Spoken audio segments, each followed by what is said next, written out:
Muchas gracias por estar de regreso en nuestro coloquio. Y bueno, para mí es un enorme gusto presentar a un gran colega y admirado amigo, el doctor George Flaherty. Él es profesor de la Universidad de Texas en Austin. Entonces, bueno, recibimos a George, por favor. Muchas gracias, George.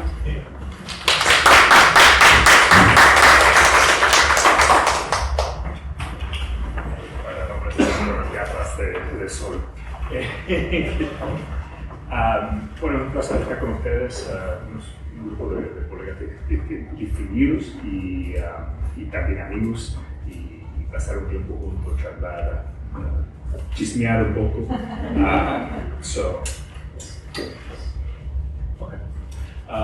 So my talk today comes from an article I'm writing.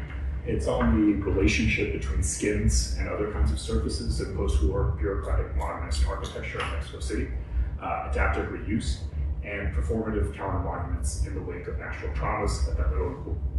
I'm interested, of course, in the 1968 massacre. I'm also interested in the legacy of ancient violence, the Mexica's last stand against the invading Spanish, and also the nexus of natural and man-made catastrophe, so as including the collapse of several buildings during the 1985 earthquake because of poor design and neoliberal approaches to the maintenance of public goods. That Tlatelolco was the site of the first colonial library in the Americas and is today a cultural center run by UNAM means that public memory and knowledge production are significant too. The core cases are, for this project that I'm working on, is Pedro Ramirez Vázquez and Rafael Mijares' Torre de Tlatelolco, the 1966 headquarters for the Mexico's Foreign Ministry, and artist Thomas Glassford's Xiquitotec, the 2010 light installation of the towers on the tower's facade. As this audience can easily imagine, O'Gorman's 1953 mosaic mural for the UNAM CEU Central Library, as well as his writings on the co-option of modernism by capital and the state and elite architects enthralled by capital, have been very useful to think with. And I'll start with some brief thoughts on O'Gorman's skin for the library, and then turn to Glassford. And unfortunately, I'll have to leave Ramirez Vázquez in his office for another day. The CEU Library, a collaboration between O'Gorman, Gustavo Saavedra, and Juan Martínez de Velasco, is a landmark in the history of Mexican architecture for both its successes, or perceived successes, and failures. I don't have time for a close reading, but I think many of us would agree here that the mural's many themes are anchored in the relationship between history, culture, science, and technology, which includes architecture, from the ancient Mesoamerica with the orbs that resemble Tlalo's goggles, to Mexico's atomic future, the nuclear symbol. The mural is an oft-cited example of the architect's desire to give the design a quote Mexican character, as O'Gorman put it. What gives this desire special charge is O'Gorman's strident disillusionment with modernism, which he saw quickly absorb, or at least architectural modernism, which he saw quickly absorb as capital's house style amid rampant real estate speculation. However, his return to architectural practice after his self-imposed exile, O'Gorman did not rid himself of some of the cultural bureaucratic apparatus that so many Mexican elites internalized. In seeking an extensive palette of colors for the mural, O'Gorman reproduced the construction of Arte Popular starting in the 1920s and 30s, serving the national territory for deposits of raw materials, quarries in this case, to consolidate and narrate in the capital city, much in the same way that Roberto Montenegro, Jorge Enciso, and Gerardo Murillo handled artesanías. O'Gorman was drawn to stone because he perceived it to be more permanent than the pigment David Alfaro Siqueiros was using at their nearby rector's tower. He saw the library to some degree as a monument of official national culture. And as Catherine O'Rourke argues, O'Gorman composed his mural with the assumption that its iconography would be legible to post-revolutionary citizenry, more or less fluent in, quote, the nationally specific pictorialism, quote. O'Gorman assumed, at least for UNAM, the effectiveness of the state's pedagogy, even if Siqueiros, who he disagreed with often, continued to question and experiment with the apparent democratization and mass intelligibility of public art. Arguably, the biggest debate is whether CEU Library was a full expression of the ideals of integración plástica, the synthesis of arts and architecture that was the product of its practitioners working equally and reciprocally. These ideals are something that I've been thinking about, despite contemporary criticism of the library by colleagues and eventually by O'Gorman himself. Though in the case of Xiquitotec, Glassford arrived on the scene decades after these architects, or at least the architect of the Torre de Tlatelolco. To what degree can we think of adaptive use as autonomous versus as tethered to not only the original design and designers, but the ideological apparatus they operated in? Or is a more ambivalent approach recommendable? To repeat the factual cliche, skin is the body's largest organ. It is a collection of tissues that is not only functional, but structural. O'Gorman's mural should not be understood merely as window dressing. And tweaking that cliche, I want to understand skin as itself a medium of communication, another sense of organ.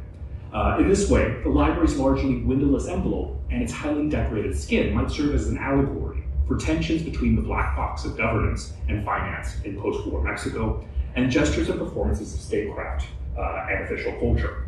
Ida Rodriguez Pampolini saw in O'Gorman's mural an allegory and symbolism triumphing over political and social message, in contrast to Los Grandes Moralistas. I don't totally agree, but she does clear room or space for an allegorical approach. The surfaceness, rather than the superficiality of O'Gorman's mural, I argue, draws attention to the tensions between architect, patron, and audiences. It also recognizes that reception is its own black box, that one can only invite or stage or propose meaning and significance. And perhaps it's a good idea to design monuments that leave room for such maneuvers, as in the more recent case at Tlatelolco. So, turning to Glassford and describing the site very briefly, the former Foreign Ministry building is situated on a parcel on Avenida Lázaro Cárdenas, a major north-south axis about 2.5 kilometers from the Zócalo. The ensemble consists of a monumental 20-story rectangular prism for offices and two connected 3-story pavilions for meetings, receptions, consular services, and the SRE's archive, all organized around a small courtyard. A defining feature of the pavilions are loggias with a perfect view of the ancient Alorcan ruins and colonial monastery at the heart of the adjacent National Heritage Site, which was redeveloped around the same time. The reinforced concrete and steel truss tower appeared bulky and imposing. Not unlike a castle, the ministry was designed for protection and intimidation, but also to be recognizable from afar and serving a territory it claimed, just one of many manifestations of the state's monopolizing manufacture of history and culture. The tower's orthogonal architectural elements and white marble cladding stood in contrast to the calico of Mexico City's largely vernacular architecture, as the visiting photographer Hans Helfrich noticed. As O'Rourke argues, facadism is central to Mexican modernist architecture, and I agree, and it should not be mistaken for an indicator of simple design or brief. Rather, surface was frequently the site where various competing exigencies played out. It was through these surfaces that architects mediated the work's relationship to environment, but also to contemporary social, political, and economic issues, as well as histories. And the debates over plastic integration are one key example of this. The ministry's white marble facade and richly decorated interiors held a post-war network of intergovernmental organizations, development agencies, banks, and embassies in the 1950s and 60s, which was sometimes referred to as the new formalism in the US, where it had rising currency. Ramirez Vázquez, who had an open line of communication with the National Palace, was the state's preferred architect and project manager for didactic and propagandistic built environments, staging its gestures of soft power. As Ramirez Vázquez wrote for a foreign ministry publication celebrating the historical and contemporary Tlatelolco, it is crucial that Mexico appear to the world, and the North Atlantic in particular, as a stable nation on a clear path of development and ready to integrate. In other words, considering the state and business elite's reorientation towards stabilizing economic development, Mexico was a good debtor, a good risk compared to, say, Brazil. And as Andrew Shanker reminds us, bureaucracies, quote, spend an immense energy selling their very structures, end quote. The Torre de Tlatelolco was part of the Mexican state's proposition to creditors as well as citizens. However, surfaces also were doubts about the tension between appearance and actuality, between facade and the black box of governance and finance might also play out. Media scholar Juliana Bruno argues for surface as an expansive location of encounter between art and architectural objects and audiences, with textures readily telling stories and facilitating affects, with the potential to envision a state of things otherwise. And in the 1920s, Le Corbusier warned of the, quote, parasitical surfaces eating up the mass of form, end quote, which doesn't sound like too bad a thing to me. Ownership of the Foreign Ministry Ensemble, which was abandoned following the 1985 earthquake at Tlatelolco, and which rendered Tlatelolco the very opposite of an architectural showplace, was transferred to the city and UNAM to create a cultural center, which included a memorial to the 68 movement. The National University was home institution to a mass of participants in the movement, as well as many of the stewards of its public memory. The project was overseen by Juan Ramón de las Fuentes, UNAM's rector at the time, and Andrés Manuel López Alvarado, then the city's mayor, two figures associated with Mexico's left at least then, which remained ethically and politically invested in its legacy.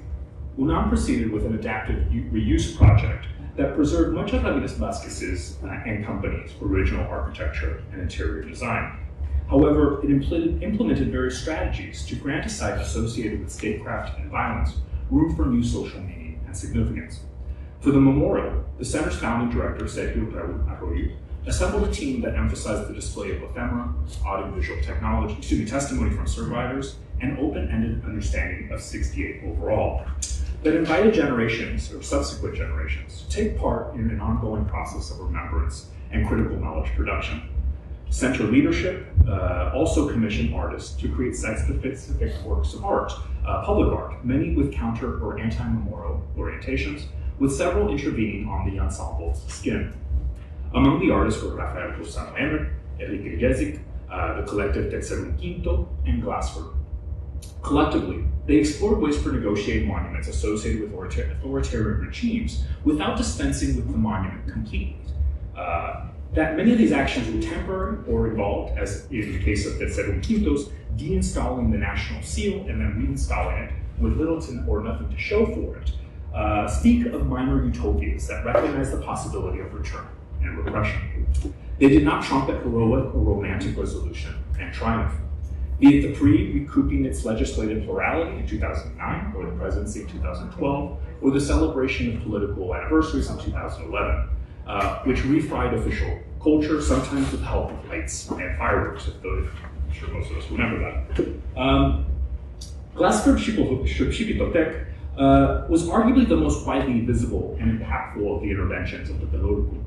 Glassford covered much of the tower's facade with a web of polyvinyl chloride or PVC tubing, more than 6 kilometers in length, containing red and blue light-emitting diodes, or LEDs, set in aluminum frames. As much as it was a technical feat, it was also a bureaucratic one, as Jay Oles knows, requiring negotiations with various university and government officials, as did other of the artistic interventions. And this is another sort of minor utopian term, this negotiation with power, which must continue. It took about 5 weeks to install and cost under $500,000. Whether flying into Benito Juárez Airport or traveling the streets of the central city, Xiquitotec was an almost unavoidable landmark at night.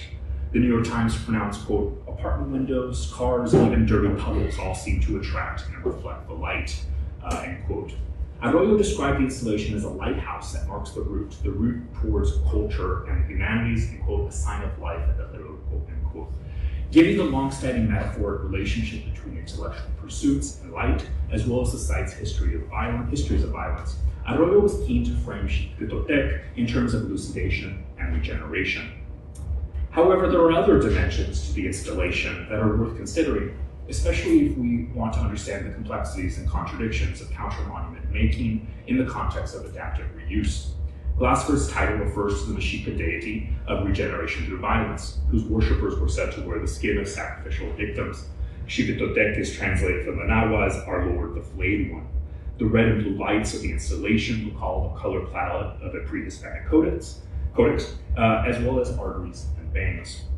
In conjuring Xiquitotec, Glassford held on to the histories of violence at the Tlatelolco, as well as gestured to the potential violence of redevelopment itself. This is important, as Maya Dosh has explored in her look at the adaptive reuse of Lecumberri Penitentiary into the National Archive.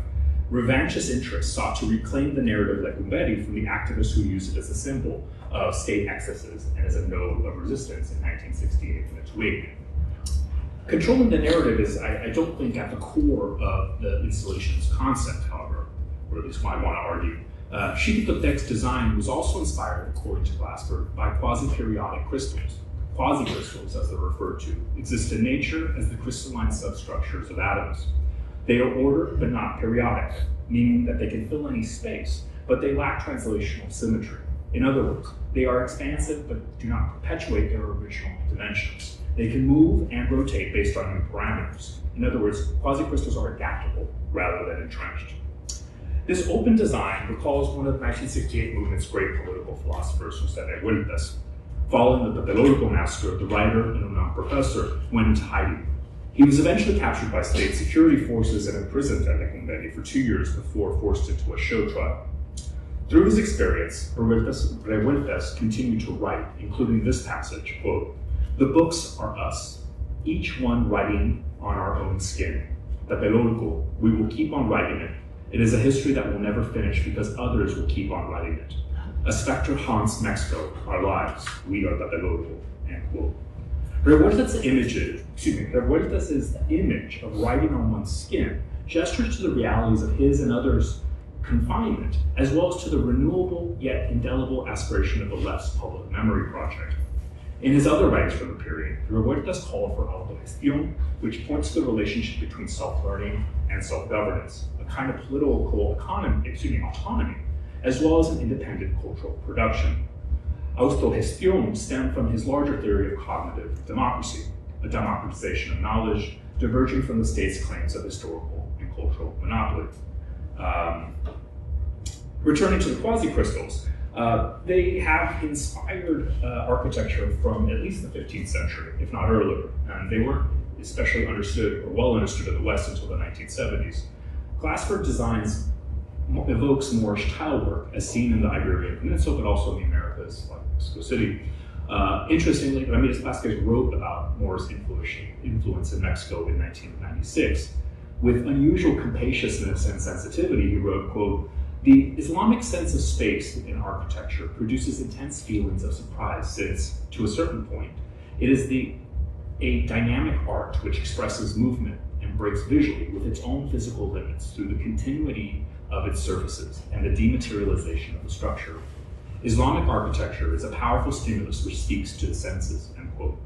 The architect put his finger on the tension between the Torre de Tlatelolco's facadism and the sensorial and affective power of surfaces, which cannot all be anticipated by designers or patrons, as proposed by Glassford's change of skin. The artist, reflecting on his practice in 2006, argued, quote, "Fragmentation speaks more clearly of realities of our lives than the false, flat image we are accustomed to seeing." While there are differences between Glassford and O'Gorman, what I'm more apt to see are two artists negotiating recurring problems that emerge from intervening on the symbiotic confluence of the state's cultural apparatus and modernist architectural culture in Mexico. Both artists chose to intervene on the facades of highly visible structures patronized by the state. This can only lead to contradictions and impasses, it seems. Though O'Gorman wasn't a big fan of abstraction, he shared with Glassford an imaginative interest in the pre-Hispanic. This is something that O'Rourke and Rita Eder note, and I agree with. Like many artists, they saw potential in the ancient to intervene on the modern, and modernist architecture in particular. In Carlos Fuentes' polyphonic road trip novel, Cambio de Piel, written in 1962 and not published until 67, Xiquitotec is one of the narrators, reckoning with the legacy manifested in a burdo, or burden of death and life, found in the trunk of one of the characters' cars, of World War II in Europe, but also ancient, colonial, and more recent violence on Mexican soil.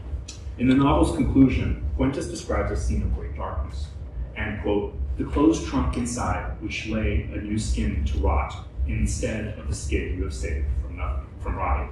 I'll read that one more time, that's terrible. Describes a scene of great darkness, and, quote, "The closed trunk inside, which lay a new skin to rot, in the stead of the skin you have saved from rotting," end quote. In other words, reckoning with violent past is a task that proves impossible, as it is aspirable, an abhorrent duty. Xiquitotec started as a temporary project in 2010 that appeared to enter permanence, coming on each night. In 2015, the lights went off for a couple of weeks to conduct maintenance, and in March 2019, they went off again, temporarily, according to press reports, but they did not come back on. Just as it perhaps began to be consumed as a conventional monument, something naturalized with its origin and proposed meaning forgotten, it stopped appearing as such. The PVC webbing has not been removed though, probably because of the cost, and so there remains a trace of the tower's surface. It might be thought of as a flayed scan of a worshipper of the deity Xipe Tepec. The installation has grown in affinity with the ruins in the adjacent plaza, diminished from its original incarnation, and nationalized, but recalcitrant nonetheless. Keeping or failing to keep the lights on is a useful metaphor for the continual and laborious work of public memory and critical knowledge production amid the never-finished business of democracy and social justice and the perennial threat of violence. Xipe Tepec might be waiting to be adapted and remade, but its architecture is not foreclosed by design. Our engagement with O'Gorman, as strident and as idiosyncratic as he could hear, as proven today and likely tomorrow, suggests the same. Thank you.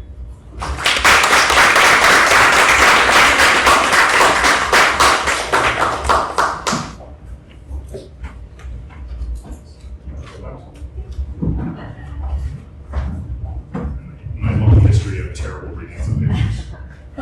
Muchas gracias, George, por tan reveladora ponencia y por este cambio de piel. Es importante para analizar también la arquitectura pública en México, y bueno, además de relacionarlo con Juan O'Gorman. Tenemos espacio para preguntas y comentarios, por favor. Edward, please. I have a question. Maybe it's a little indelicate, the question, but maybe we can talk because it's just plain folks. We're just admire Mexico's culture. A lot of my colleagues in Mexico, they give us some insight into this.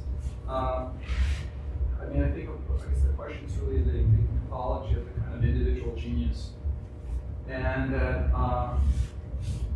his buildings, this building and the Anthropology Museum, that the real, several people have told me that the real designer, or one of the most important designers, is actually Rafael Manjarres, and that his contribution has never been adequately assessed. And maybe you could talk about that. I always think that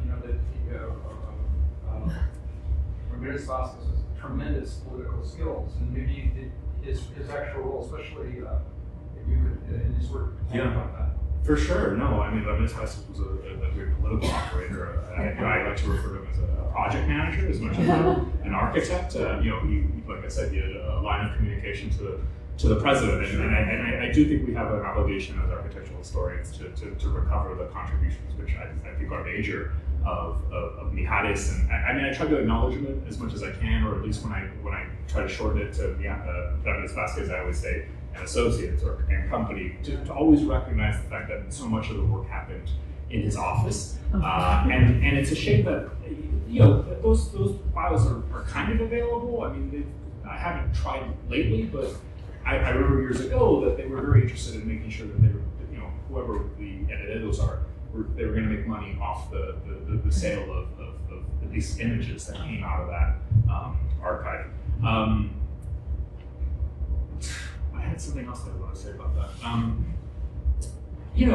At the same time, here I'll be indelicate, which is that, Ramirez Vázquez also produced, or at least his office produced, a bunch of dumb boxes. There's what makes so many of those buildings special is maybe the contribution of Figueres, or it is in some ways maybe this is where plastic integration reaches a little further in terms of its realization, is that so many of the thoughtful integrations of art and architecture in Ramirez Vázquez office's buildings are transformative. They're really, they, from at least to my eye, they make those structures special.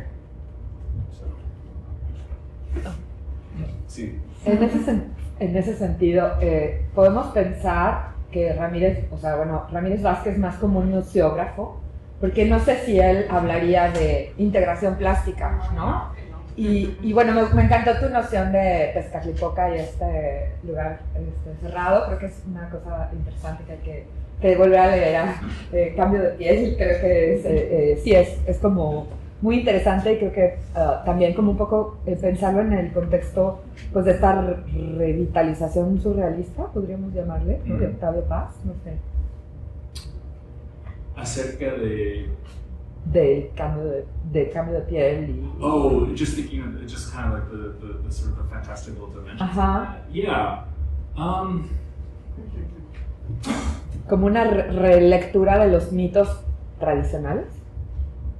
Yeah, I think so. I mean, obviously, I'm playing with the metaphor, and I'm still trying to sort of figure it out. And I just finished reading the Fuentes the other day, which is 450 pages, and it's very very self-indulgent. But I do love that the fact that the narrator, well, the various narrators of the novel, like sort of flow into one another and make it sort of difficult to sort of ascertain who is speaking. And so I'm trying to hold on to that sort of polyphonic sort of quality and trying to understand what's happening in the political. And that's why, when you guys were kind enough to invite me to come talk about O'Gorman, I'm not an O'Gorman specialist. I didn't have an ongoing O'Gorman project, but I have been thinking of it because you can't look at the glassword and not think about Seul and a couple other structures. But how do we? And it seems to me, at least as I'm arguing, is that Glassford and O'Gorman are not that far apart. They're struggling with a lot of the same problems. They haven't necessarily been resolved. I don't want to make the case that Glassford suddenly has it all right and is producing this building that's so surfaced forward. So I don't. So that I know that's not nails the head of your question, but No, it's got the wheels turning. Thank you. Es el turno de la doctora Sandra Cetina, que ella es investigadora del Instituto de Investigaciones Estéticas. Entonces ella nos va a hablar también más de los aspectos técnicos y materiales de la obra de Juan O'Gorman, pero también de Cecil Crawford O'Gorman. Adelante, Sandra. Hola, buenas tardes. Les agradezco su presencia, agradezco sobre todo a Paula y al equipo de la UNAM la invitación y bueno, esta maravillosa organización. ¿Con qué? ¿Cómo? Bueno, mi plática se denomina El fresco, el temple y el mosaico, creaciones e investigaciones de Juan O'Gorman sobre la técnica de la pintura, alrededor de la pintura flamenca, el surrealismo y el arte prehispánico. Aunque, bueno, esa era como mi intención, pero van a ver que me quedé un poco más alrededor del temple, porque fue realmente muy rico poder pensar sobre este tema. Quiero iniciar esta conversación con el autorretrato múltiple de Juan O'Gorman, que expresa la multiplicidad de alternativas del arquitecto y pintor. La mano que sostiene el pincel protagoniza el primer plano y detalla el retrato posterior del pintor, que a su vez sostiene un pincel. Ambas manos, al unísono, aplican cuidadosamente un delicado trazo. Transmiten la idea del infinito recrearse a través del acto de pintar y nos comparte generosamente la perspectiva del pintor que pinta. Esta imagen, en su potente polisemia, me permite proponer la multiplicidad de intersecciones entre los intereses técnicos y estéticos de Juan O'Gorman y algo que denominaré sensibilidad surrealista, por no encontrar una mejor manera o más sencilla de denominarla, que no estoy tan de acuerdo con lo que Ida Rodríguez denominó arte fantástico para distinguirlo del otro movimiento surrealista europeo, pero que hoy en muchas latitudes se contempla como un continuo más fértil, como ese río subterráneo que atravesó muchas latitudes con tensiones conscientes e inconscientes, propias, comunes, prestadas, ese río al que aludió esta mañana Mark Blizzard, y que posiblemente afectó a más de una generación de artistas y que, bueno, muchos lo siguen, hay ahora exposiciones que lo siguen trayendo al día de hoy, pero bueno. En las líneas que siguen, propondré una relectura de la amplia e interesante experimentación e invención técnica de Juan O'Gorman a través de algunas precisiones sobre los textos del arquitecto, los textos técnicos del arquitecto y pintor, del análisis material y visual de algunas de sus obras y de sus contemporáneos, para ponerlo en diálogo con otros referentes y con otros artistas de su generación. Bueno, me parece necesario localizar las investigaciones artísticas de O'Gorman sobre el temple en el contexto mexicano, pero también en el territorio global de las vanguardias y lo que podríamos denominar las ramificaciones americanas de ese espíritu surrealista al que me referí, que desde mi perspectiva también tienen su propia raigambre mexicana. Aunque mencionaré el fresco y el mosaico, me concentraré más sobre la práctica del temple, la técnica de O'Gorman por excelencia, y en donde hizo un desarrollo mucho más propio y podríamos decir que hasta familiar. Ahora vamos a ver por qué. Bueno, aquí les muestro una pintura de, hablaré también un poco de Remedios Varo, del círculo de surrealista, y de Leonora Carrington. Esas son dos piezas que he tenido la gran oportunidad de estudiar y que, bueno, he podido repensar después de haber estudiado, a partir del estudio de entre la filosofía y la ciencia, y en diversos ciclos de mis propias eras geológicas, he pensado la práctica de la técnica de la pintura de Juan O'Gorman en relación con una amplia comunidad de ideas. Me interesa proponer que entre 1940 y 1960 existió un circuito de artistas en México que se interesaron por reinventar la práctica del temple y estudiaron mucho las superficies, un poco en relación con la plática que me antecedió, ¿no? Las superficies, la iconografía y otros hitos de la pintura flamenca, pero también se nutrieron de los debates técnicos y estéticos surrealistas alrededor del automatismo. Como ustedes saben, el automatismo era el centro, ¿no?, de la creación surrealista, como lo propuso André Breton en el primer manifiesto surrealista. Bueno, aunque estas dos ideas parecen antitéticas, ¿no?, en la pintura flamenca y el automatismo, creo que por esos años el temple permitió, ¿no?, ese mundo de confluencias y intercambios para crear estas pinturas flotantes. A ver si, bueno, voy a regresar aquí, para estas pinturas flotantes, delicadas capas translúcidas que ofrecían al espectador el disfrute de entidades muy transitorias, ruinas que se transforman en rocas, personas en las que se mezclan con lo animal, con lo mineral, figuras o construcciones que se desarrollan y se transforman geológicamente. A través de los relatos de Gerso y O'Gorman, sabemos que alrededor de la casa de Gabino Barreda, Leonora Carrington, Remedios Varo, Alice Rajón compartieron investigaciones del Tratado de Max Doerner de la Academia de Múnich, que se acababa de traducir al español justo por un preso político en Montserrat, ¿no?, en Barcelona, y alguien, ¿no?, un ingeniero que lo acaba de traducir al español. Y bueno, podemos ver que este tratado circuló muchísimo en esta generación y también en la generación siguiente, pero bueno, nada voy a llegar a esta generación. También podemos ver que compartieron la aplicación, no con O'Gorman, pero sí como en los efectos de lo que se llama la decalcomanía. Es decir, estas superficies donde se aplica una capa y se retira para crear, un poco como lo decía Leonardo, esas manchas donde podemos imaginar figuraciones. Y también, bueno, otros tipos de técnicas surrealistas como el grattage y bueno, varias creaciones. Otros artistas, pero también no solo fueron las surrealistas, ¿no?, con las que tuvo contacto O'Gorman, sino también Antonio Ruiz Rosito, a quien él reconoce como su maestro, y a quien describe, bueno, otros más, ¿no?, como Julio Castellanos, Charles Morado, Pablo O'Higgins, de quienes encontré recetas específicas del temple, cada una distinta, y por supuesto José Clemente Orozco, quien se dedicó en esa década también al temple de Caseína. Entonces, bueno, con enorme conciencia ecológica en el sentido de las transformaciones de las capas geológicas por el paso del tiempo y preocupado por la técnica y la permanencia de su obra, el arquitecto y pintor dejó inscrito en el revés de casi toda su obra de Caballete cuidadosas notas en las que detallaba la composición y en ocasiones recomendaciones de exhibición o conservación de su obra. En esta dice, bueno, es la Torres de Marfil, dice, pintura el temple de huevo con sobre cartón, pegado con cola, ¿no? Deberá quitarse el mazonite por experto restaurador. El barniz de cera de abeja al 50%, la mar al 50%, y dice Pinto Juan O'Gorman, 1945, y dice, el marco rojo es parte de la composición.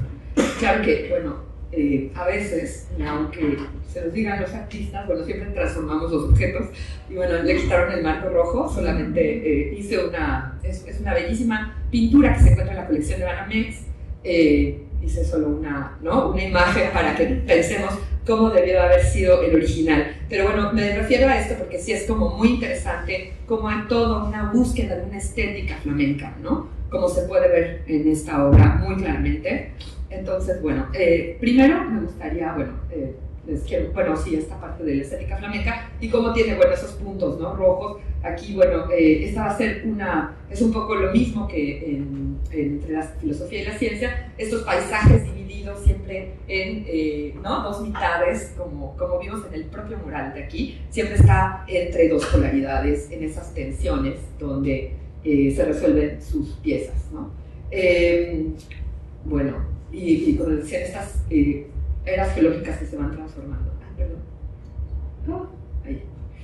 Esto también. Aquí les muestro otro ejemplo, ¿no? El retrato de Ángela Gurría, que también tuve la oportunidad de entrevistar y que tuve la oportunidad de ver en vivo, donde igualmente vemos como la silla, ¿no? Cruza la pierna igual que la modelo y tenemos esa madera que puede ser roca, que se va transformando, y esta técnica del temple tan particular que fue desarrollando Juan O'Gorman, y a la que me referiré con algunas de sus descripciones. Y me parece interesante porque si ustedes lo ven, todos pensaríamos que es un temple, ¿no? muy, muy tradicional, y es muy interesante porque dice pintado con emulsión de huevo y resistol 850, solo veladuras sobre una preparación de resistol, óxido de titanio y carbonato de calcio, barniz de mar y cera blanca de abejas, no debe ponerse otro barniz. Juan O'Gorman, 1966.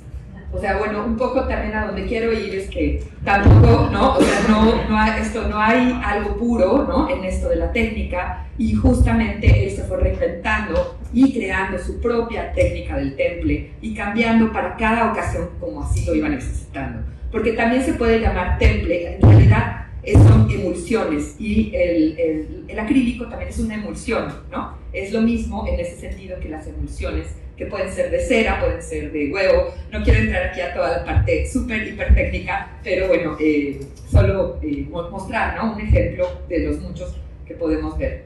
Quisiera primero ya romper el hielo sobre el tema de si su papá, Cecil Crawford O'Gorman, ¿no? Que también fue un pintor y al cual no hace ninguna referencia en su autobiografía, había sido también el creador o el maestro del temple, ¿no? Es muy interesante. Aquí tenemos a un autorretrato de Cecil Crawford y lo tenemos ahí, como muchos de ustedes saben, era ingeniero en minas y hacía muchos experimentos químicos, ahí está en su casa, y tuvimos la oportunidad de estudiar en el laboratorio de arte. Mi colega Elsa Arroyo estudió este retrato de Justino Fernández y voy a leer un poco de lo que dijo Justino Fernández sobre la técnica de Cecil O'Gorman, porque es como muy aclarador. Habla del pintor y dice que era muy asceta, que se recluía en su estudio sin lujos ni afectación, con una taza de té a la mano y fumaba incisivamente frente al caballete que sostenía su obra. Sé que así pasaron muchas tardes, probablemente mientras le hacía este retrato, muchas horas charlando sobre el arte. Y dice, la excelencia en su técnica muestra un amor por el oficio. Es, a mi modo de ver, una lección ejemplar. Trabajó sobre tablas preparadas por él mismo, igual que Juan, ¿no? Pero pintando con acuarelas, por transparencias y tocando al final con óleo y encerando la superficie total. En este medio a la vez arduo y delicado, que requiere sabiduría y precisión, le debió quizás sus mejores producciones. Cuando poseedor de una rica experiencia, lo único que le interesó fue lograr el máximo de sus posibilidades, consciente de sus propias limitaciones. Como podemos ver, de alguna manera, sí, O'Gorman retoma mucho de Cecil en el sentido de las pinceladas y las capas, pero no la técnica del temple, ¿no? Literalmente no el medio, que es lo que define una técnica, ¿no? En realidad, como les decía, la emulsión es lo que define las técnicas del temple, normalmente, como les decía, proteína, aunque pero sí, si vemos a detalle esta pintura, sí podemos ver que hay, sí,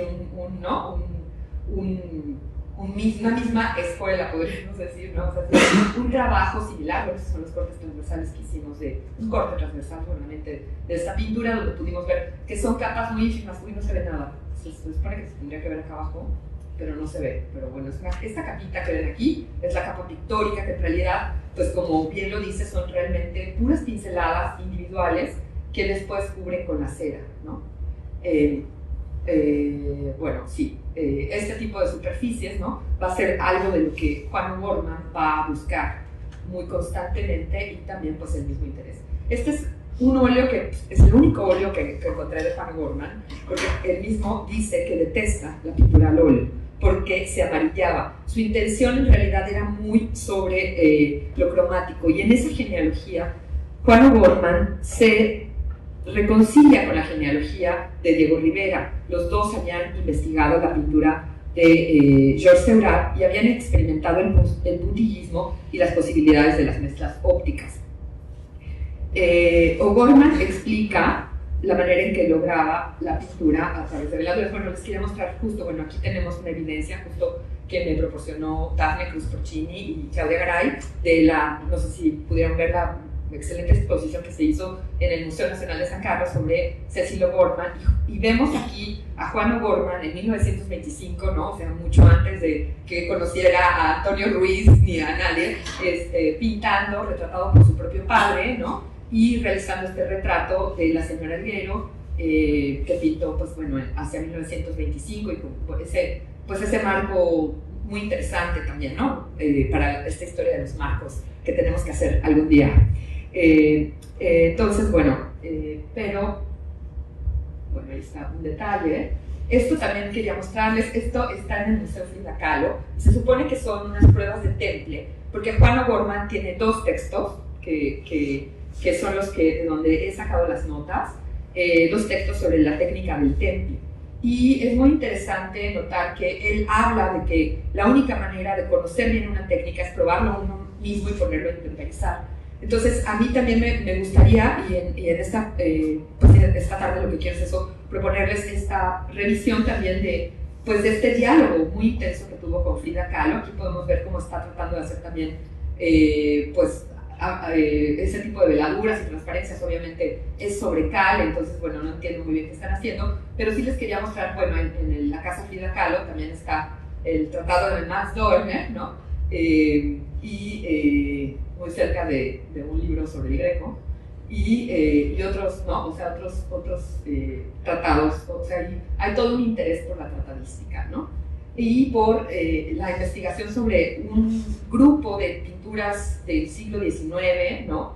Que estudian, al igual que los flamencos, ¿no? Todas estas naturalezas muertas, a las cuales, como vamos a ver, esta pertenece a Bombard de O'Gorman, me dijo que perteneció a Juan O'Gorman. Estas son de la casa Frida Kahlo, la casa azul, y bueno, quería mostrarles esta serie de flores, ¿no?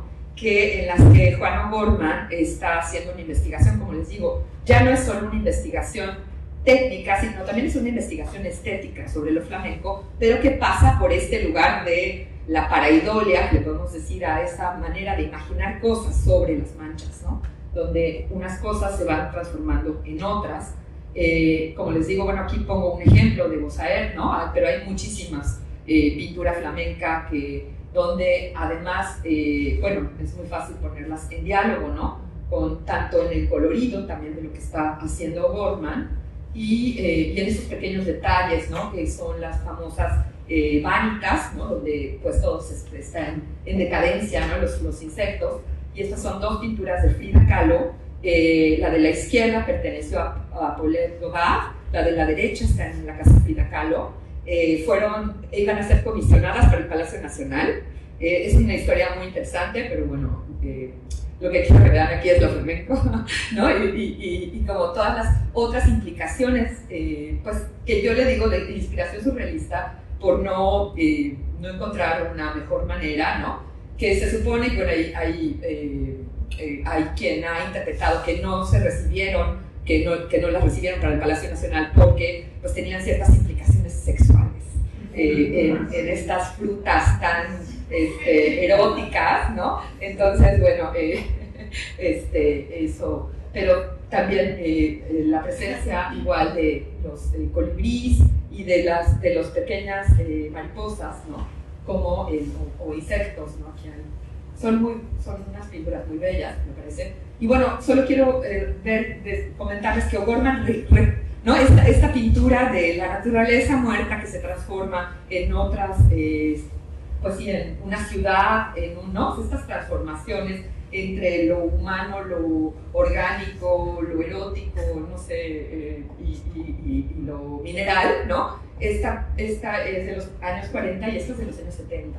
O sea, siguió retrabajando, creó una serie de litografías, ¿no? O sea, sí me parece algo como que hemos estado un poco dejando de lado, ¿no? Este aspecto. Y bueno, por ejemplo, se llama literalmente erótico, ¿no? De los sueños de Morfeo.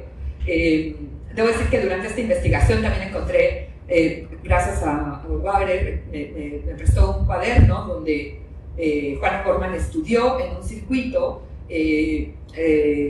a Freud, ¿no? Estudió la interpretación de los sueños de Freud, entonces tenemos sus notas.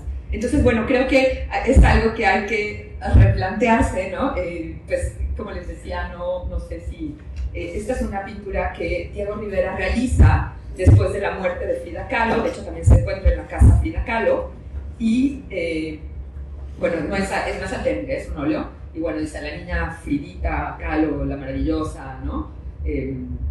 Bueno, ¿desde cuándo? De 1956, a los 2 años de que duerme en sus cenizas, pero vive en mi corazón, o algo así, ¿no? Pero es muy interesante porque también, pues, Rivera, para honrar a Frida, hace esta pintura donde hace estos minerales que parecen tener también figuras y rostros.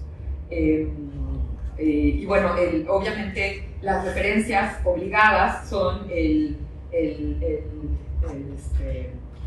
se llama? Facteur Cheval, el cartero Cheval, ¿no? Y Max Ernst, ¿no? Que fue también alguien que vivió que son una serie de pinturas que hace sobre Europa durante la Segunda Guerra Mundial, cuando tienen que salir, ¿no? Esta es un retrato de Leonora Carrington que hace en este mismo tema, ¿no? Y bueno, solo algunas fotos también de André Breton que hizo para la publicación de Vasos Comunicantes, ¿no? Donde está justo el cartero Cheval y bueno, estas arquitecturas fantasiosas o estas transformaciones hombre-vegetal, ¿no? Bueno, ya solo para cerrar, ¿no? Quisiera mostrarles detalles, ¿no? más puntuales de estas investigaciones que he hecho, para que ustedes puedan, pues sí, como también como con Juan, ¿no? Que puedan ver mi mirada, tal vez, a través de la cámara. Como les decía, hay una serie de piezas que son como el flautista, donde son seres mágicos que transforman, ¿no? A través de cuestiones musicales, se transforman en minerales, como aquí. Pero es muy interesante porque tanto Leonora como Remedios usaron esta técnica del grattage. Esto es, ¿no? O sea, que hacen incisiones, o sea, ponen el temple pero con muchísimo barniz y con eso hacen estas incisiones. Y bueno, quiero que vean justamente también, este es un detalle de la pintura de Juan Gorman, que es un fresco, pero en la que también podemos ver cómo ahí hizo estas incisiones, no sé si alcanzan a verlas, ¿no? Hace muchas incisiones para lograr también las zonas de blanco. Y bueno, ahí quiero terminar y les agradezco muchísimo la atención.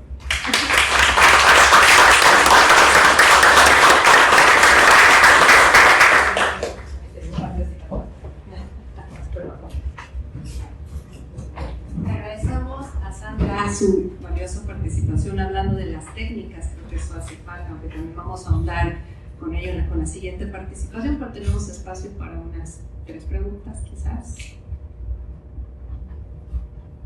Sí, por favor, Oscar. Pues, doctora, muchas gracias por estos prolegómenos a la siguiente exposición que futuro.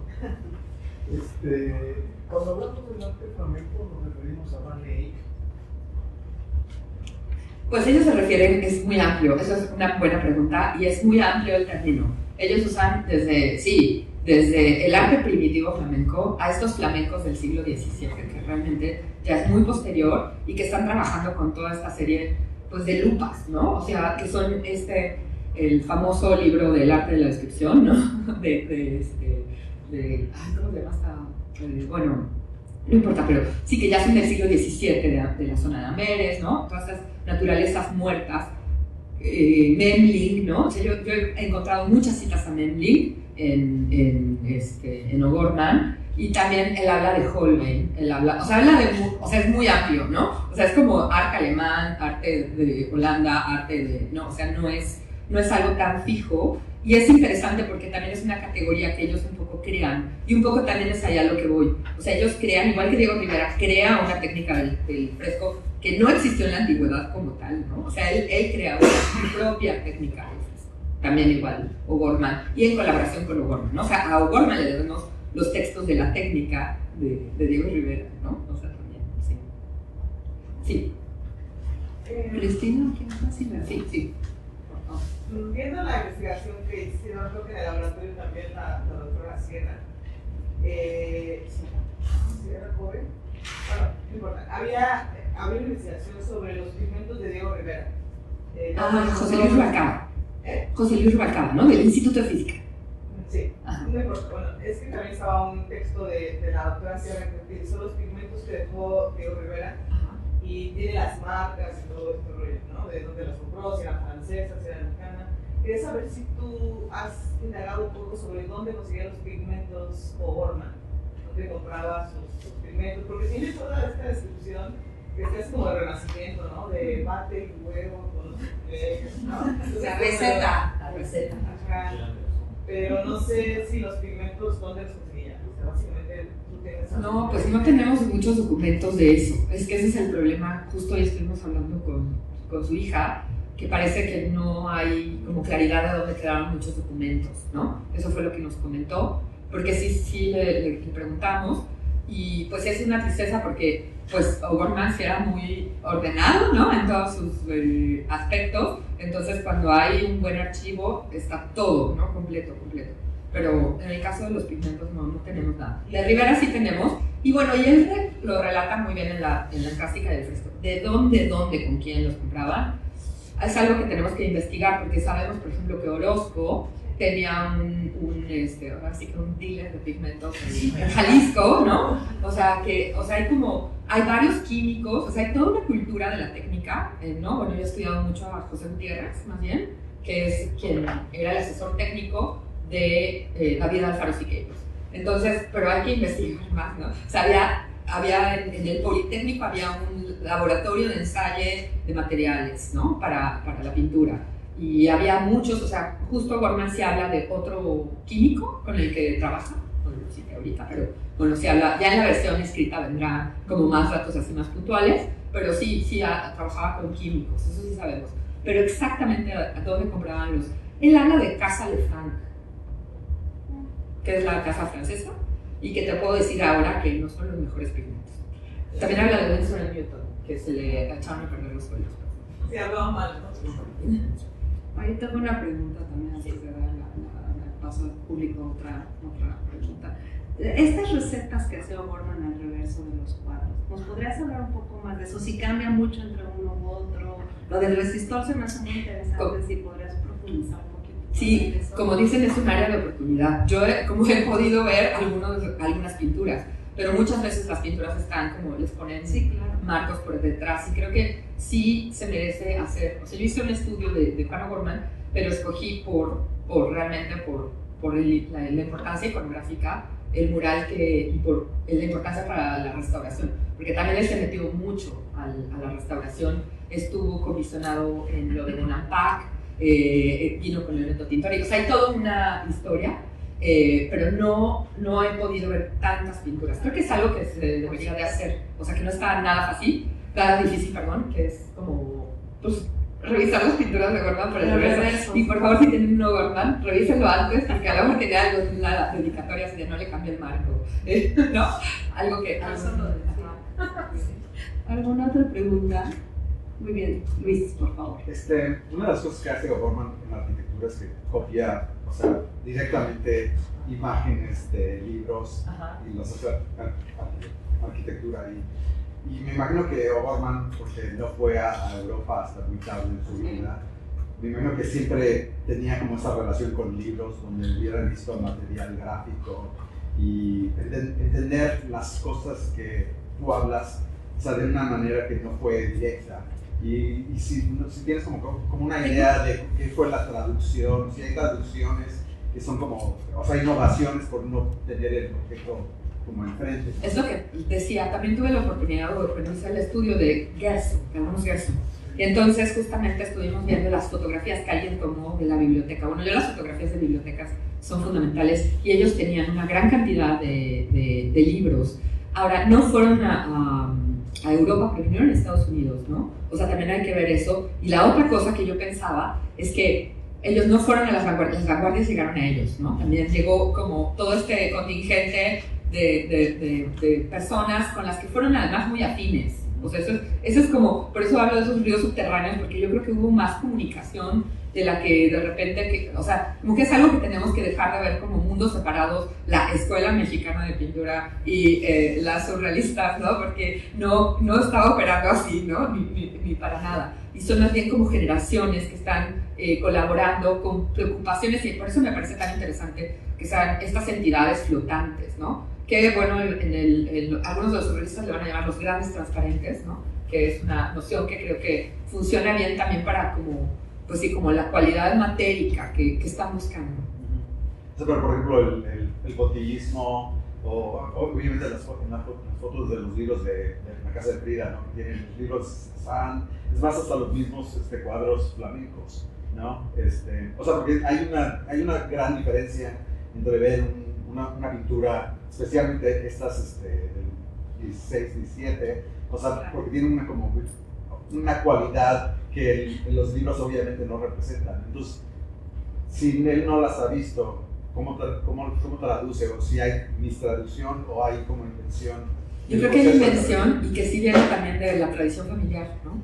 O sea, Ceci le está enseñando, o sea, ahí vimos el retrato de Justino y podemos ver, o sea, y creo que también enseñó también a Edmundo, también hay una pintura, digo, ya no saqué, es muy rico lo que sacaron con la exposición, pero también tienen una pintura de que Edmundo también lo enseñan a pintar, ¿no? Entonces, bueno, pues sí, creo que viendo las pinturas de Cecil y las de Juan, obviamente él nunca reconoce, no habla nada, o sea, es como si Cecil no pintara, ¿no? O sea, realmente en sus autobiografías, lo que estábamos comentando, las memorias son así, las memorias son pues objetivas, ¿no? Como deben de ser, y pues no habla de eso, pero yo creo que sí hay ahí un diálogo con el papá.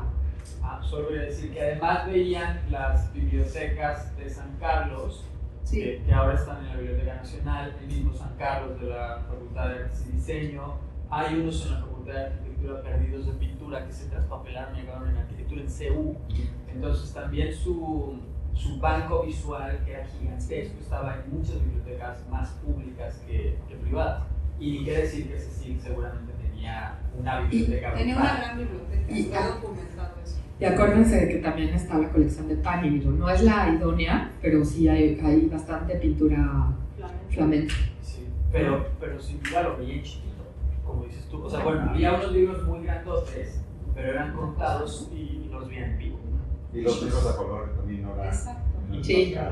Y no todos eran a color. Exacto. Sí. Pero ¿dónde viene Sí. ¿Dónde queda la historia del Corsito con su maestra?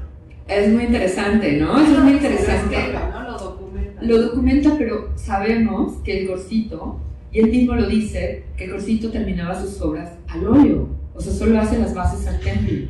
Entonces, pues sí, es una historia tecnológica que estamos, de verdad, hay que desenmarañar un poco, ¿no? Ya lo hemos estado tratando de hacer con Siqueiros, que fue muy divertido, y ahora, bueno, yo estoy en me está trayendo el surrealismo temple. Bueno, nada más precisar que habrá una exposición del Corsito el año entrante en el Museo Amparo, al cual todos están invitados, entonces a partir de junio del año entrante.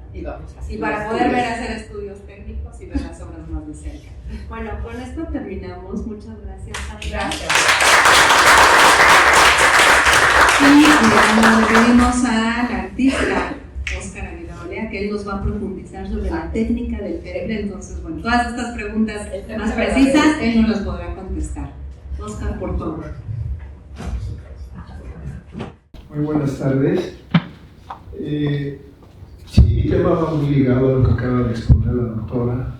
Es que hemos visto al arquitecto y un arquitecto maravilloso, pero es un momento de reflexionar sobre el pintor también. Es un pintor que ahorita me dan pie a que yo aclare algunos términos. Cuando se habla de recetas y se habla de la técnica, a veces peyorativamente se dice que es la cocina. Yo le diría la alquimia, porque realmente detrás de todo gran artista como lo fue O'Gorman hay un gran científico. No solamente es la sensibilidad del autor, es también el hombre que sabe reflexionar y que sabe profundizar en el conocimiento del arte. Entonces, nada más para comenzar, mi tema es el temple como un medio de expresión contemporánea. Es un medio preferido de O'Gorman, por eso es pues un pequeño homenaje también al maestro O'Gorman. Voy a ver aquí. Ahí. Esta es una feliz coincidencia. Tuvimos la doctora y yo porque no nos habíamos conocido hasta ahora, exactamente ayer. Fui al Museo de Arte Moderno a ver este autorretrato porque era uno de los temas que yo iba a comentar, todavía lo voy a comentar. Me fascinó, me gustó mucho la disertación que hizo la doctora acerca del temple, de este autorretrato múltiple, que tiene también muchas connotaciones con otros artistas. Es increíble ver a Escher de alguna forma también aquí. Entonces, pues, por favor, un poquito de paciencia, ¿verdad? Primero que nada, quiero agradecer la invitación de la UNAM, San Antonio, un lugar muy, muy bonito a lo que yo he visto hasta ahorita, para participar en este coloquio. Y a la maestra Adriana Sandoval, por su entusiasmo y devoción por la obra del maestro O'Gorman. Mi nombre es Óscar Aguilar Olea, soy del estado de Guanajuato, soy pintor y además entusiasta de las diferentes técnicas pictóricas. Desde muy joven tuve la inquietud por el oficio, que es pintar con conocimiento. Hay una frase que dice, hay que saber con qué se pinta y sobre qué se pinta.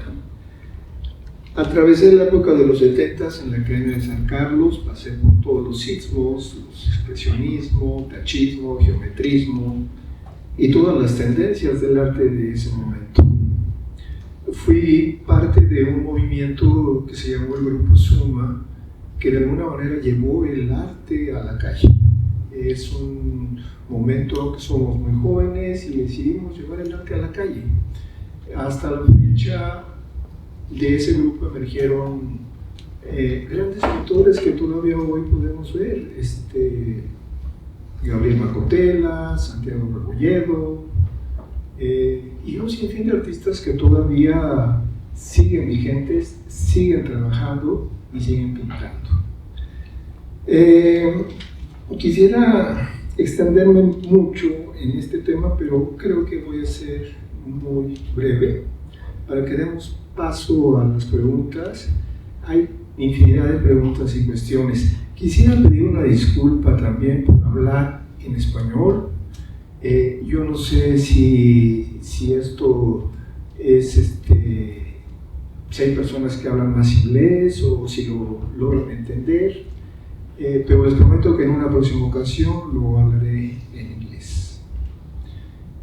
A propósito del maestro O'Gorman, he visto y he aprendido mucho acerca de este inmenso artista, de este inmenso arquitecto. Anoche mismo me fui a ver murales por consejo de la maestra Dafne. Me pareció maravilloso encontrar a O'Gorman aquí en el río con otro vecino formidable que es Carlos Mérida. No me lo esperaba, fue una grata sorpresa, pero en fin, vamos a seguir con esto y vamos a llegar a la definición de temple. Quisiera añadir a los escritos del profesor Max Turner Su libro se llama Los materiales en el arte y su uso en el arte. Y el otro libro que el maestro O'Gorman se sirvió y es el más antiguo es el del maestro Cennino Cennini, que se llama El libro del arte. Es un libro desde luego con tintes eclesiásticos, es la Edad Media y tiene los primeros escritos sobre temple, porque los primitivos italianos cuando bajan de las paredes pintan un temple, todo era en fresco. El término de temple deriva del latín medieval temperare, que significa mezclar, técnica de la que el disolvente del pigmento es el agua y el aglutinante algún tipo de grasa animal, glicerina, yema de huevo, caseína u otras materias orgánicas o goma. Pero existen dos diferentes tipos de temple, graso y magro, y existe una ley general para pintar, el bien pintar, graso sobre magro, nunca es magro sobre graso. Entonces, la emulsión es tan extenso el capítulo del temple que nos podemos pasar toda la tarde hablando de diferentes tipos de temple. Decía un maestro, hay 1000 temples y el que tú inventes. ¿Por qué? Porque pues tantito varía uno la solución y es otro temple. Pero más que las recetas, pienso que importa mucho la bondad del huevo. El huevo en sí es una de las formas más perfectas de la naturaleza, junto con el cráneo. Contiene el 90% es agua. Realmente lo que es lo que llaman en inglés binder es la yema. La yema contiene aceite. El maestro O'Gorman aborrece en el buen sentido el aceite. El aceite es un mal necesario, decía Dorner. Es necesario porque la pintura tiene de alguna manera la misma emulsión, algunas gotas de aceite. Entonces, todo es muy relativo, todo depende de quién y cómo lo haga. La base es para mí importantísimo. Yo preparo mis telas a la manera tradicional, a la manera antigua o como sea, porque sí quiero saber sobre qué se pinta y cómo se pinta. En este caso, los pigmentos. Hablaron hace un momento de los pigmentos. Los pigmentos que usaban los maestros como Diego venían de la misma tierra, de los óxidos de hierro, de los rojos de óxido de hierro, de los ocres también. Así como el maestro O'Gorman sacaba del Estado de México las piedritas, ocre, etcétera, etcétera, también la misma tierra producía esos pigmentos, los minerales. En este caso, los óxidos, las tierras rojas, los verdes. Y ha sido para mí un verdadero reto poder descubrir que aún es posible pintar con esos principios, vamos a decirlo así. He experimentado mucho desde que dejamos el arte en la calle y dediqué más a pintar con todas con estos manuales. Después encontré que el maestro Gironella tuvo también acceso al Max Dorner, desde luego los maestros como de la Escuela Mexicana, los manuales de Plinio, los manuales del monje Teófilo, en fin, es tan amplio el círculo de lo que es el temple, que no me sorprende que la obra del maestro O'Gorman sea la técnica madre que es el temple. No me quisiera extender mucho porque la maestra, la doctora tiene la culpa porque puso los puntos sobre las is. No, estoy muy fíjate, ¿verdad? Aquí ya pasamos. Bueno, aquí estamos hablando de la técnica del temple, pero la técnica del temple aquí es lo mismo, es la construcción, es la voluntad de construir a través de un sistema que le conocen como ayudado, pero en esto cada quien tiene una forma de pintar muy particular, pero siempre fue un problema básico pintar el tono de la carne. Había dos tonos primordiales que se usaban, que es el verdacho y el cinabrese. El verdacho es el verde y el cinabrese es el rojo vermellón. Con estos dos tonos más el blanco se pintaba como los primitivos, italianos, flamencos. Con esos dos colores partían para hacer todo lo que era la carnación. Y de ahí pues yo creo que tenían toda la posibilidad después para entrar a los azules, a los verdes, a los mantos, a los paisajes, en fin. Aquí, sí, el maestro Borman dice que el aceite amarilla, es cierto, por más que se quiera encontrar un aceite que no amarille, todos los aceites amarillan. Y hay tantas recetas, mete el aceite con hielo, decantarlo, vuelve a su estado original, que es amarillo.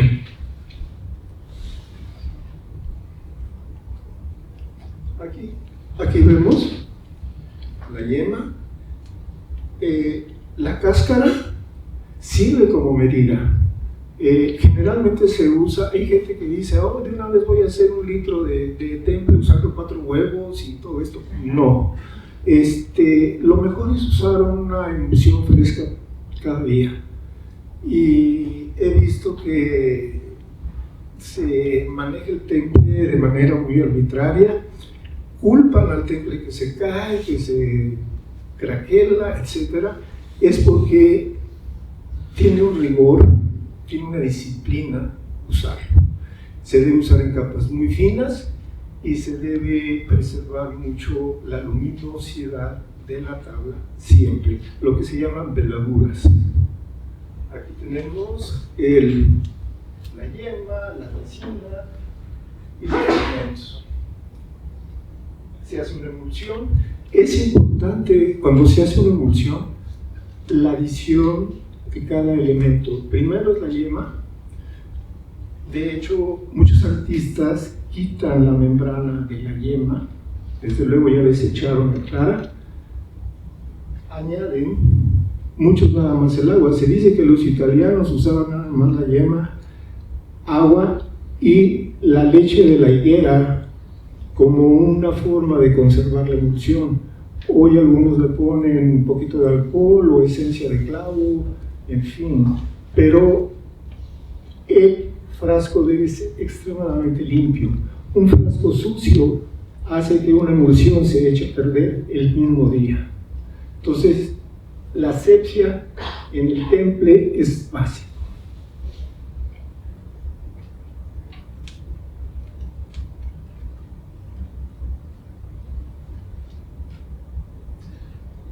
¿La pintura del temple seca rápido? Sí. Me preguntan muchas veces, ¿cuál es la diferencia entre el acrílico y el temple?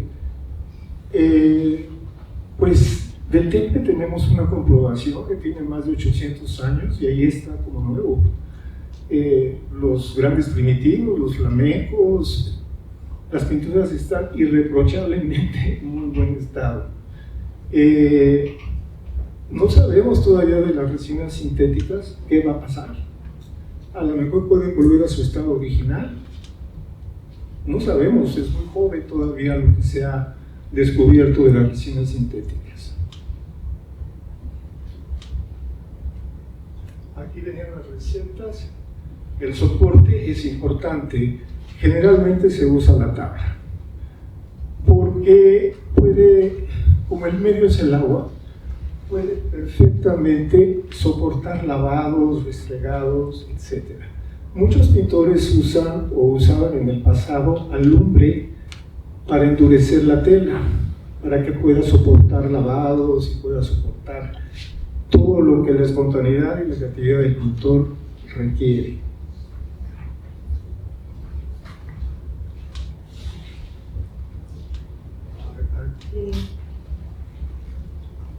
Pues aquí vamos a hablar un poquito de los primeros ejemplos del temple. Ya en el siglo XII hay vestigios de el temple en Turquía, pero los primeros son, no sé, ustedes conocen un poquito de los retratos de Fayú, que son antes de la modificación que los egipcios hacían. Entonces son unos ejemplos maravillosos del retrato y de la técnica. Esa es la referencia, digamos, primaria que tenemos del uso del temple. Ahora, el temple, pues seguramente podría haber sido un temple de goma, podría haber sido un temple, desde luego, natural.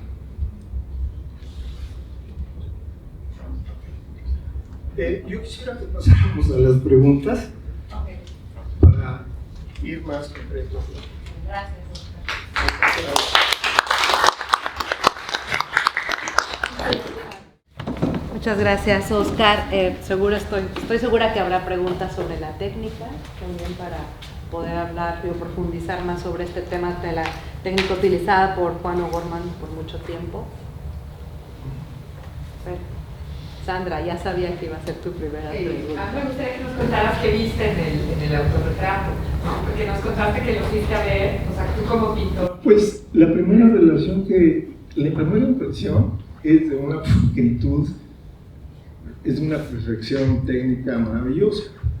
La asociación que hice con Escher fue por la mano, que te introduce ese primer plano, te introduce a otro segundo plano, a un tercer plano, y luego por ahí adiviné la palabra esquizofrenia. Sí.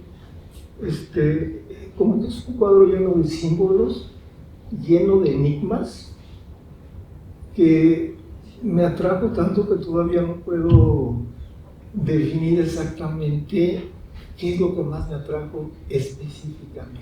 Yo creo que es todo, ¿no? El enigma es un todo. ¿Y el sentido técnico? No, pues fíjate que encontré esta camisa porque de alguna manera se parece a la camisa que vi ahí en el autorretrato y me asombró ver cómo se funde la transparencia y cómo hacen este cuadro con un color que no puede ser obtenido si no es más que por una veladura, ¿verdad? Por una superposición. Y dije, qué maravilla, ¿no? O sea, voy a buscar mi camisa y la voy a llevar. Sí, Cristina, por favor. Voy a preguntar algo bien técnico raro. Por favor. ¿Qué es la goma o qué es la cola? ¿Es lo mismo y dónde se consigue? Pregunta.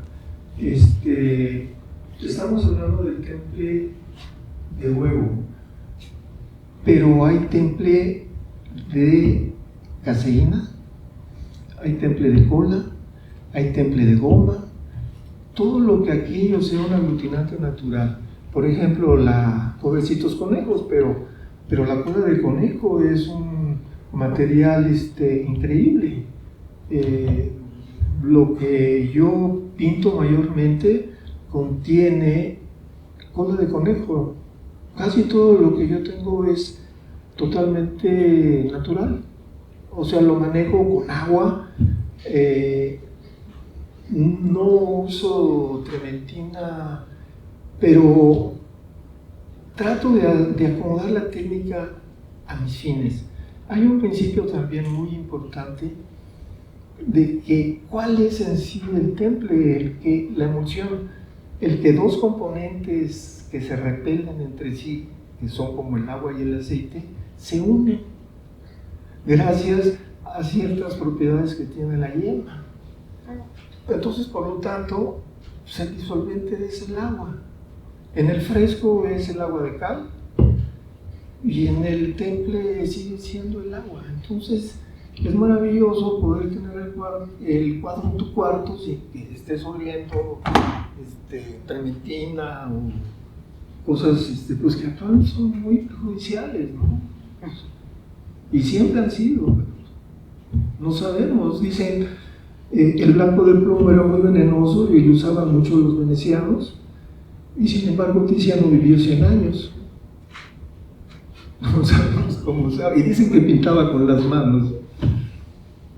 De hecho, también yo tengo una pregunta sobre la perdurabilidad del temple. ¿Cómo es? Pues le mencionaba yo ahorita que su secado es uniforme. En cuanto se evapora el agua, ya secó.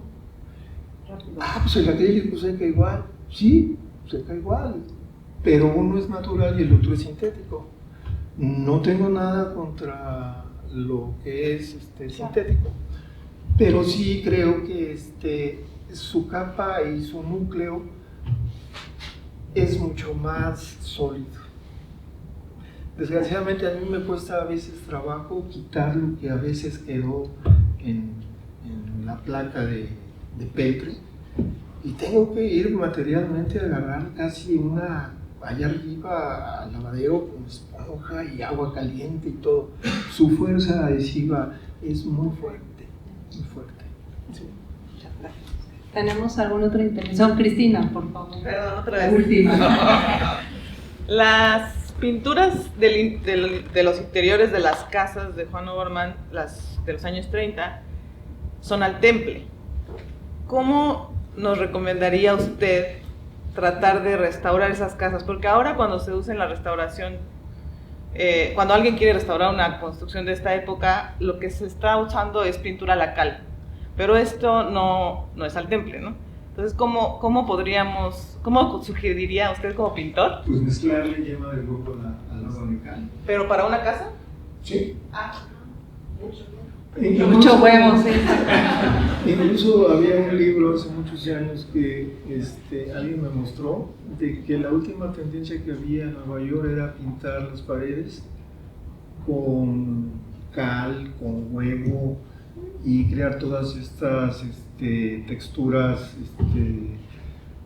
renacentistas. Y con la baba del nopal. Y con la baba del nopal, que es otro aglutinante, y lo podemos ver en Santo Domingo, en Oaxaca. Lo repararon con baba de nopal. ¿Usted ha utilizado la baba de nopal? Pues algunas veces cuando di clases por allá me llegaron con la novedad de que, mire maestro, yo siempre he dado clases de temple. Mire, la baba de nopal, aquí estamos pintando en Santo Domingo, cuando estaban restaurando Santo Domingo. Y dices, pues sí, perfecto, va, ¿no? O sea, como endémicamente cada lugar tiene sus propios recursos, sus propios materiales, ¿no? O sea que falta ahondar, pues no, he conocido pintores de Oaxaca que han vuelto. Sergio Hernández es uno de ellos. Uno ve su exposición y ve todo que es, bueno, algunas cosas son de oro que él ha cortado, en fin, pero la mayoría es técnica de témpera. O sea, una vez que uno tiene esa posibilidad de ahondar en un material que sea más pródigo, que te diga, que te permita decir las cosas de una manera más segura, pues ellos lo tienen, ¿no? La magia de Oaxaca lo tiene, desde luego, y nuestros artesanos, ¿no? Son verdaderamente maravillosos. Bueno, si no hay ninguna otra intervención, le agradecemos a Oscar esta conversación también sobre la plática y de la práctica. Muchas gracias. Gracias a ustedes.